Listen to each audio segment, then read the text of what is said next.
Welcome to World History. Last time we looked at how Louis XIV increased the power of the king in France. Today we're going to look at that similar process in a place called Russia, which happened in some similar and some different ways. So let's dive into Russian absolutism. Your objectives for today are to describe how the early czars earned the trust of the Russian people, and to analyze how the reforms of Peter the Great reformed and changed Russia. So let's dive in and tell the story of the rise of the czars and the creation of Russia as a modern country.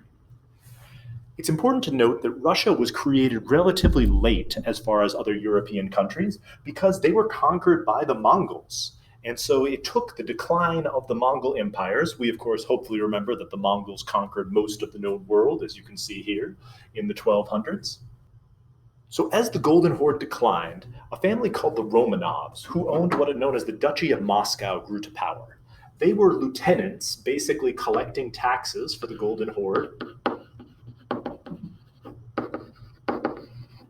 And this gave them some power. And so when the Golden Horde started to disappear, the rulers, the Romanov family of the Duchy of Moscow, started to exert more power over the area around them. This led to the rise of the two Ivans, Ivan the Great and Ivan the Terrible. You don't really need to know much about these guys, except that they expanded the territory of Russia.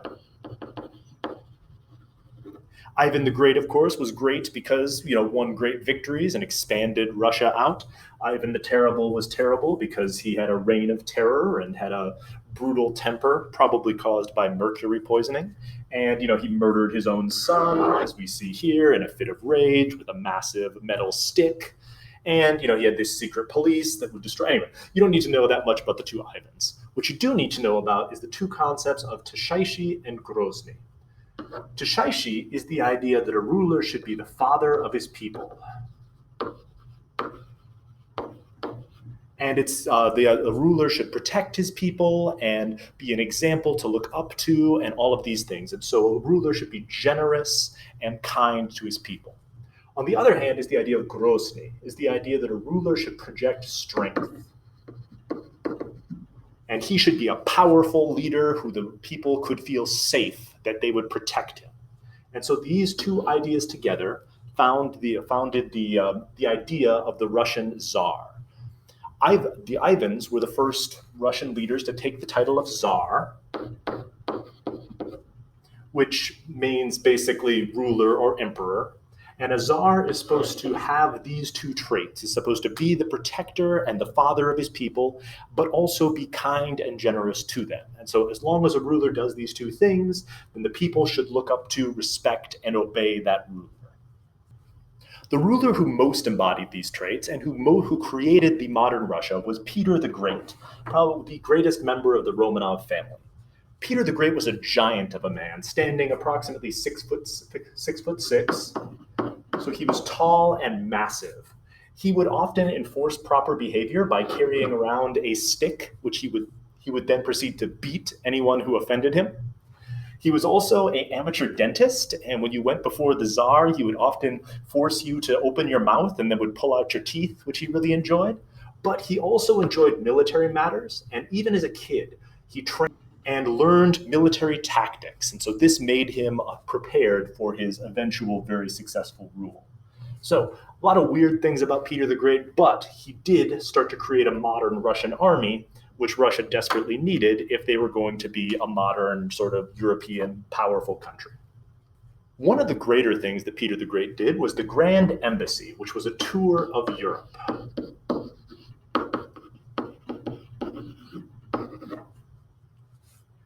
Peter the Great went all undercover boss and put on a disguise, which really fooled no one because he was a 6'6" beast of a man. But he did travel around Europe and basically try to learn from all the places that he went to.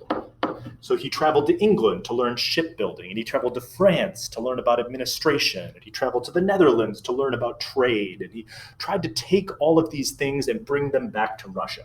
Because at this point, Russia lacked a lot of the institutions and technology that Europe had. And so his big goal was to set up schools to train the Russian people in these new things that he had learned from Europe, and therefore make Russia a more modern, powerful country. The other thing Peter did is he wanted to try to take down the power of the nobles, which of course is very important for any ruler, as we talked about when we looked at Louis XIV. And so one of the ways he did is Russian nobles had a specific way that they dressed and basically carried themselves. The Russian nobles were known as boyars, and they wore these long cloaks and had long beards, and Peter thought that this was ridiculous. And so one of the ways that he attacked the Russian nobles was through the beard tax. Basically saying, if you want to have that ridiculous beard, you're going to be paying a tax, which increased the amount of money the government had and decreased the amount of money that the nobles had. Or the nobles could shave their beard and lose some of their standing amongst sort of the rural people, who then wouldn't recognize them as these traditional symbols of power. Peter also took great delight in shaving nobles himself, as we see here in this picture, and would often demand that people shave their beards if they were going to come ask him for anything.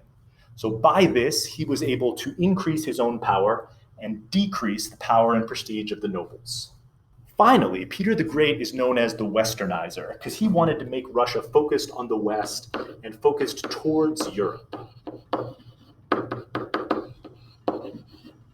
Russia, as you can see, is of course a massive country and could be part of a number of different areas. Russia could have certainly focused on the Qing dynasty in China, which was massively wealthy and had a lot to offer.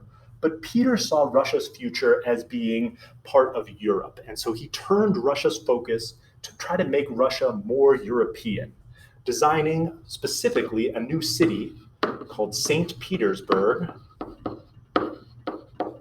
I wonder where he got that name, which is going to be right here on the Baltic Sea.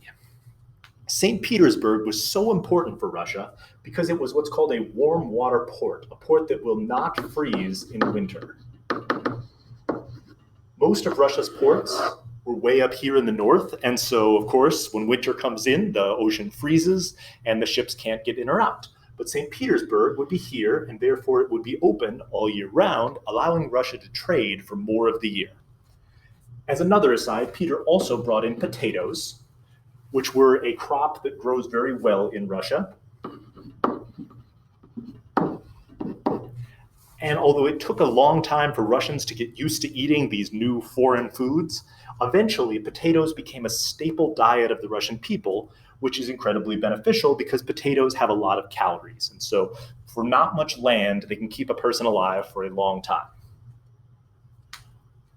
Peter's new city of St. Petersburg here created immediate conflict because although it was incredibly important for his future of Russia, here we see Peter gazing out at the Baltic Sea, and here we see a new plan for the city of St. Petersburg. The problem is Peter didn't necessarily own the territory.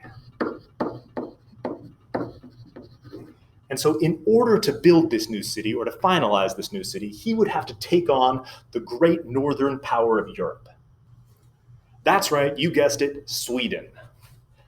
We don't think of Sweden as a superpower nowadays, but Sweden was a superpower in the early 1600s, and the Swedish Empire dominated most of Northern Europe and owned the land that Peter wanted for St. Petersburg. And so Peter took his new Russian army and led them on a decisive campaign, crushing the Swedes.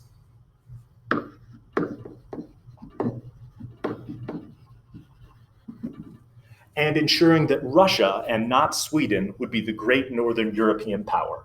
And so the final piece of Peter's reform is he gets his city, and Sweden is going to disappear into irrelevance, and we're never going to talk about them again. So hello, Sweden, and goodbye. This brings us back to our objectives. Hopefully you can explain the ways in which the czars convinced the Russian people that they should trust and put their faith in and obey them. And you can look at the reforms of Peter the Great and see how he changed, modernized, and shifted Russia from a backwater that people didn't care about at all to one of the foremost powers of Europe.